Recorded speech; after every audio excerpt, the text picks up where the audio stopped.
10,000 BC, a group of cavemen in the Oki Islands of Japan needed some warmth and wanted to start a fire when they discovered a funny looking green plant, and either out of curiosity or desperation took it and inadvertently created history's first ever hotbox. Yet this early grass was not that loud that people be smoking today, because as we know, over the years the zaza has been scientifically and artificially cultivated to be much more concentrated in the high it gives. So although it is funny to think about a group of cavemen purposely starting a fire in a small shelter for the sole purpose of getting faded in a hoe, it is unlikely that it actually ever happened. Yet aside from this iffy recreational stint in Japan, hemp was first commonly used in the lands that are modern day Mongolia and China for more practical uses like eating it. Which, after saying that, you might be imagining something like this. Yo, what's up? How you doing? Had any fun with those new seeds I gave you? Yo,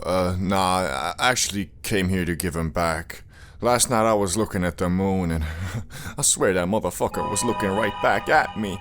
But alas, this probably wasn't the reality because the THC levels in this early cultivated zaza were just really low, but soon the Chinese would discover that the holy plant's fibers were also great for making stuff too, like clothes, paper, and bowstrings. Which turns out hemp fibers were superior to the bamboo ones used by rivaling factions, allowing the Chinese to shoot their arrows much further. So basically, back in the day, if you were having a long distance bow battle and were losing, you might have screamed out, "We need to get closer!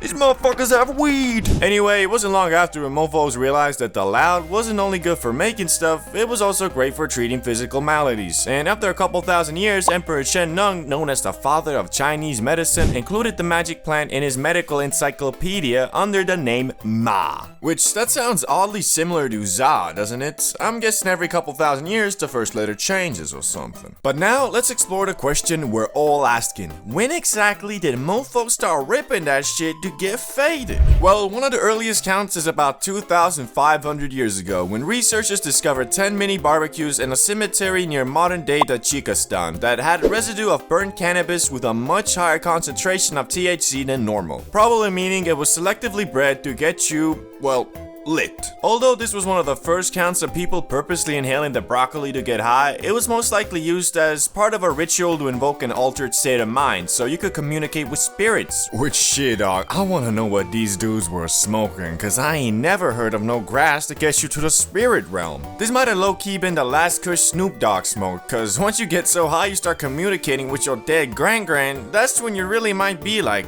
okay, I think it's about time I stop smoking this shit. But although smoking from mini barbecue sounds cool, what's even cooler is doing it from the CBDBro glow in the dark BONG. And right now, for every BONG purchase, you get a free grinder of your choosing. So if you've been waiting for the perfect opportunity to get yourself some CBDBro gear, then right now is that time exactly. Just click the link in the pinned comment or description and get yourself the ultimate late Black Friday deal.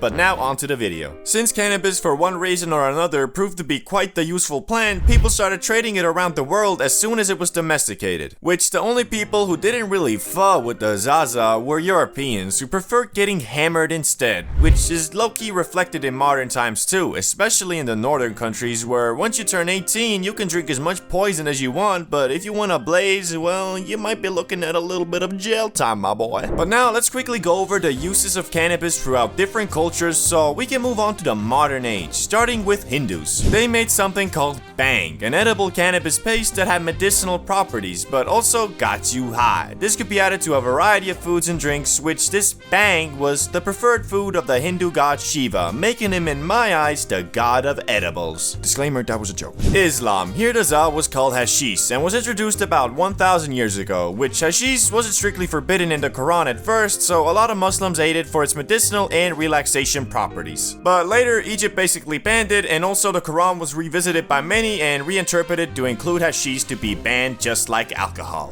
The Vikings. These dudes basically used the za to make rope, sailcloth, and other things, but also for its medicinal properties, mostly to relieve pain, and to date there's no hard evidence that they consumed it for its recreational use, but you know, maybe they should have, because they were quite the horrendous savages and murderers, so it might have made them think a little bit about peace and love. But what about America, England, and the actual global world powers? How did they react to weed? Well, again, like the Chinese, Europeans and Americans at first prominently used the magic green plant in the 16th to 18th century for more practical things like making sailcloth and rope, which the plant itself grew much larger in the New World soil, and combined with the practicality of it, everything started being hemp-derived. Clothes, paper, well, basically anything that required fibers. But the question still remains, when did mofos start smoking that shit to get blasted on the regular? Cause although at some point you, your neighbor, your grandma, your boss, and even George Washington were out here growing weed, wasn't nobody out here rolling them up.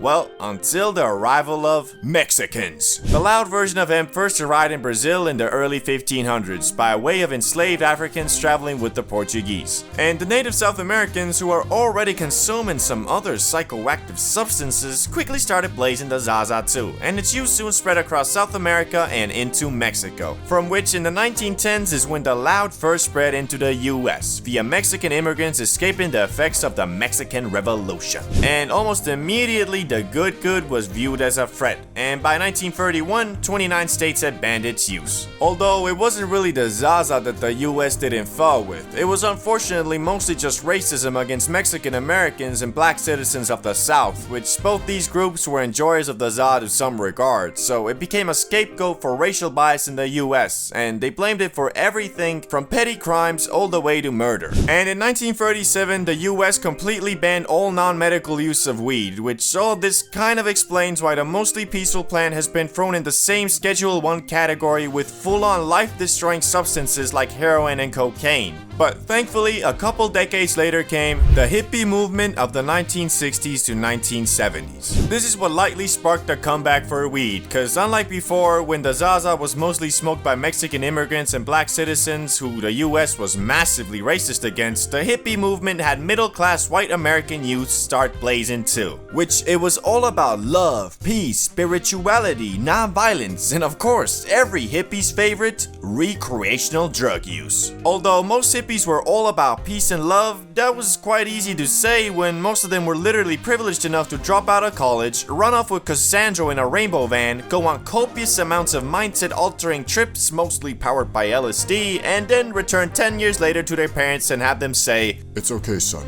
I was young and stupid once too."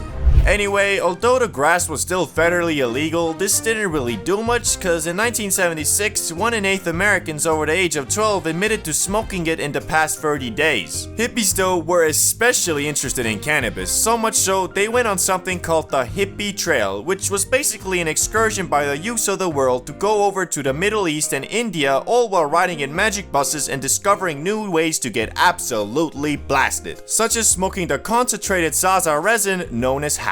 But acquiring the zaza would soon get much harder, because you see, most of it came from Mexico, so in 1969 the US started patrolling the border, and in 1975 they got even more aggressive and started spraying herbicide on Mexican weed plants. And so good old supply and demand made grass prices skyrocket, which a lot of people started then growing the plant themselves in mini greenhouses, closets, bathtubs, storage units, basements, wherever they could. But then in 1982, Mr. Smarty Pants Ronald Reagan took it even a step further by encouraging the streamlined arrest of anyone in possession of an illegal substance, which was really dumb because most of the focus was on pot, all while crack, meth, and heroin were all still being transported and consumed on a regular basis. Even worse, this enforcement seemed to be racially motivated because despite plenty of traffickers and consumers being white, the majority of arrests were Latino and black youths, all while this bizarre over-focus on cannabis allowed the growing opioid epidemic to go unchecked. But thankfully, the US is slowly learning from their mistakes, where today 24 states have legalized the recreational use of marijuana. On top of that, the increased level of research on it has also found multiple medical use cases and can be prescribed to you by special doctors if seen fit. And although the zaza is still federally illegal and a Schedule 1 drug, the overall perception of it has changed for the better, including in December 2022 when President Biden signed a bill to make it easier for researchers researchers to obtain plants for their studies, which will hopefully accelerate the learning of positive and negative side effects of consuming the za even further. But all that aside, the overall vibe towards the loud has gotten a lot more accepting, and these days more and more people view the smoking of the grass not as you being a junkie, but the same way as having a couple beers with the homies on a Friday night and watching some WWE. But what's your opinion on the devil's lettuce? Should it be legal everywhere, or are you still iffy on it? Comment that down below, and see you in the next one.